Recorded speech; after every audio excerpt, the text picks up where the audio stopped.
Live from downtown Detroit, home of WDIV and Click on Detroit, Local 4 News at 5 starts now. Our eyes are on Storm Tracker 4 tonight as rain and storms move through. But the big question is, will it be done for all the weekend? Priya. The search for a killer heating up in Dearborn. I just want justice for my son because you didn't have to take his life. Police released new surveillance video of the man they're looking for. And police say this is only part of the story. Video from above shows a man intentionally ramming his ATV into a Detroit police squad car. The Local 4 defenders uncovering changes at the Detroit Fire Department after firefighters and leadership were accused of drinking on the job. But we got to begin here with breaking news at 5 o'clock. Local 4 has confirmed Detroit Police Chief James Craig is set to announce his retirement, which is quite a surprise. A surprise indeed, Devin. The announcement could come as soon as Monday. Craig has been the chief of DPD for the last 8 years after being appointed by emergency manager Kevin Orr in July of 2013. He's the longest running chief in the city of Detroit since Chief Bill Hart.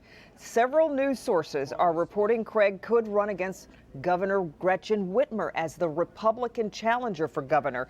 We've reached out to the mayor's office, who says the chief has not indicated to the mayor that he has made any decisions about his future. We're working this breaking news story, and we'll have more information as soon as it becomes available. Also tonight, Mayor Duggan promised changes were coming to the Detroit Fire Department after a firefighter allegedly crashed a fire engine while drunk, and a fire chief crashed responding to a call. New rules have been put in place. Punishments have been handed out. Defender Sean Lay shows us what the department is now doing to make sure things like this don't happen again. Sean. Well, tonight we're learning the city of Detroit, they are getting to release the findings of a study they did about Detroit firefighters drinking while on duty in firehouses. And with 2 DUI incidents, we're also learning discipline has been handed down. The Local 4 defenders first breaking the story: a party at a Detroit firehouse on the city's east side, a call for help 2 miles away. When the driver of a heavy rescue engine arrived, he smashed the fire rig into a woman's car. That firefighter was tested, and he tested over the influence for alcohol on duty at a party at an emergency, and the department says driving a fire engine drunk.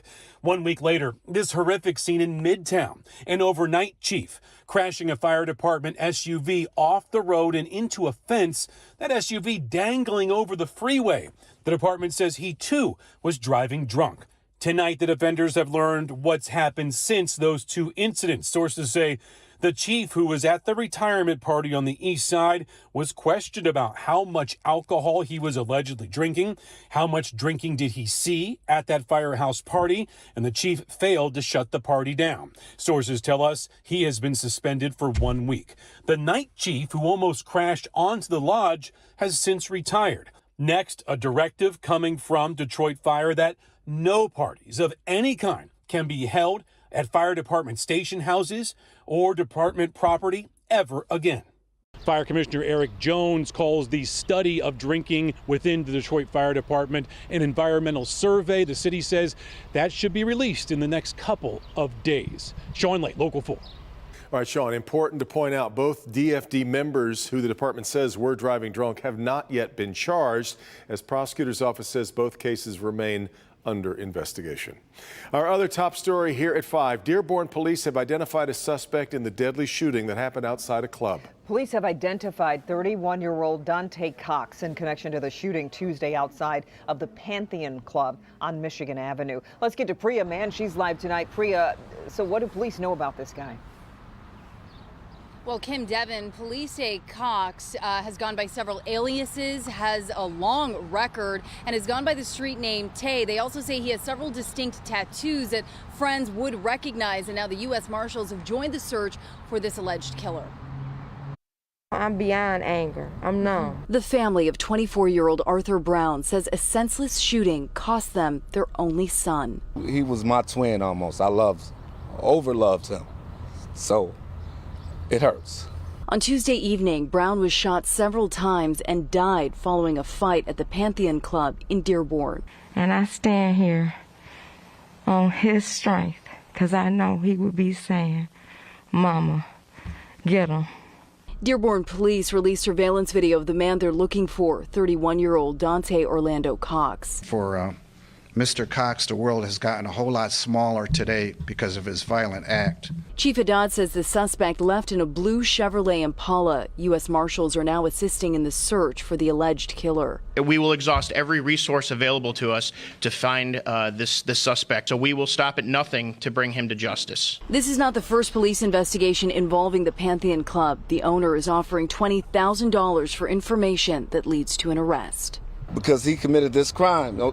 We don't know when he might blink out on you if you're helping him. You took someone from me that was very dear to my heart.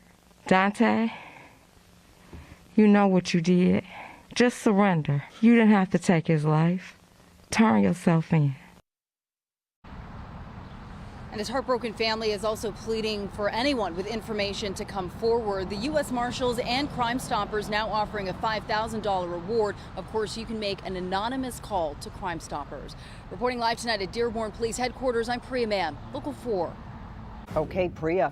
Well, we've made it to the weekend, and we are kicking it off with rain and some storms in spots. Let's get over to Andrew, who's in for Ben tonight. We've heard a few rumbles of thunder over our studios downtown here, Andrew. Oh, Kimberly and Devin, we certainly have. More than a couple of occasions we've heard rumbles of thunder, and we still have some decent shower activity that's around. You can see that here in red, but you notice here on Storm Tracker 4, take a look at this cluster of lightning here across Lapeer County. Notice it diminishes and disappears. So the intensity is diminishing somewhat, but we still have some pretty heavy rainfall in these areas of red right along I-69 here in Macomb County and even right here in Wayne County just south of the Motor City. So watch out for a scattered shower or thunderstorm. I think more like a scattered shower that will be around over the next few hours. 47 right now over at Metro Airport. And you can see raindrops on the camera lens. Now these raindrops and showers will be moving on from here within the next couple of hours, but temperatures fall from the 50s into the 40s. How much colder tonight and your Mother's Day forecast coming up in minutes.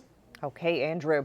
All 4 of the ex-Minneapolis police officers involved in the death of George Floyd are now facing federal charges.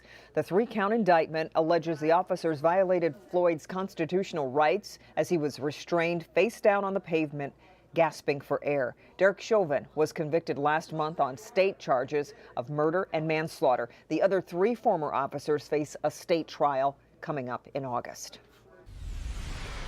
The state is reporting 2,758 new cases of COVID-19 over the past 24 hours. That tucks it back under 3,000 after yesterday's relative spike. 30 more deaths are also, though, being reported today. And now to the all-important vaccination rate that Governor Whitmer has tied to reopening. As of today, 51.5% of Michigan adults have had at least 1 dose. That's up 0.3% from yesterday. At 55%, office work will be allowed to resume. Tonight, Pfizer is asking the FDA for full approval of its coronavirus vaccine. Now, of course, the vaccine was granted an emergency use authorization back in December for those aged 16 and up, and that's where it still stands. If granted, it would become the first COVID vaccine to win full approval in the U.S., and it would be a major step forward. This was the joyous scene shown around the world as the first doses of the Pfizer vaccine rolled out of Portage, Michigan. Now the company hopes to reach another milestone. It will certainly be an important day if full approval is granted, but the process will be fully led and run by the FDA.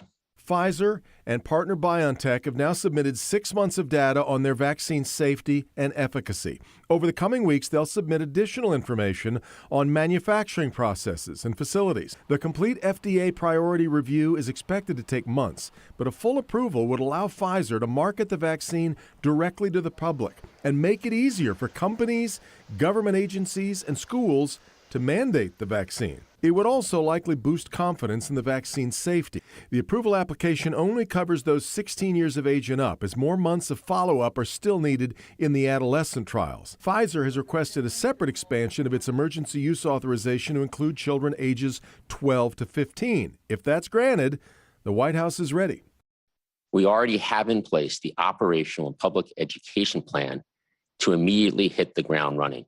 Over 15,000 local pharmacies will be ready to vaccinate 12 to 15-year-olds, and we are working to get more pediatricians and family doctors to offer vaccinations in their offices to make it as easy and convenient for adolescents to get vaccinated. Now, more than 134 million doses of the Pfizer vaccine have already been administered in the U.S. Moderna also plans to apply for full approval for its vaccine later this month.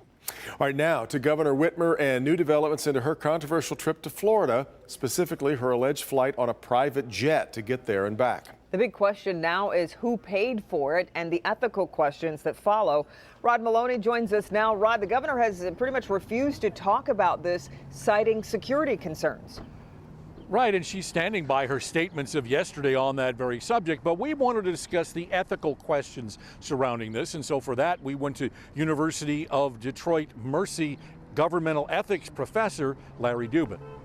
It potentially divides your loyalty to what you owe your state as governor versus what you might owe a third party who has given you something of value. Dubin is careful to say if that happened. The governor is not saying she flew on this plane, pictured in Federal Aviation Administration records and owned by a company called Air Eagle. Air Eagle said in a statement that it had no comment about any part of this controversy.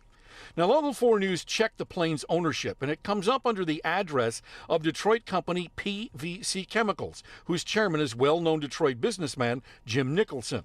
But we've also confirmed that Nicholson is partnered in Air Eagle with Ambassador Bridge company owner Matthew Maroon and the Cotton family, formerly of Meridian Health. Now, FAA records also show the plane made the city airport to Lansing to Palm Beach and back trip on March 12th and March 15th. Private air travel costs many thousands of dollars, which begs the question, if the governor did make this flight, did she pay for it? She's saying that no government funds were used, never addressing whether she paid anything or if it was a gift. Dubin believes if the governor did take this flight, I would say pay for it.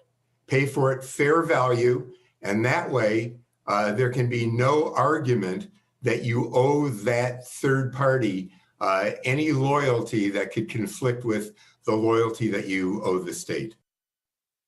I want to make a correction there. It's PVS Chemicals. Now, Dubin also says the governor is not helping matters by not directly addressing the issue in public. He says that it only magnifies the problem by refusing full disclosure. Reporting live, Rod Maloney, Local 4. All right, Rod. They are joining the force at a very difficult time. New tonight, the inspiring reason the newest members of the Detroit Police Department made the decision to become police officers. And police say after he did it, he called to apologize. Brand new information tonight after a husband and wife are found dead inside their Macomb County home. But first, they weren't going to let him get away with it. A man intentionally slams his ATV into a Detroit police cruiser. That's next.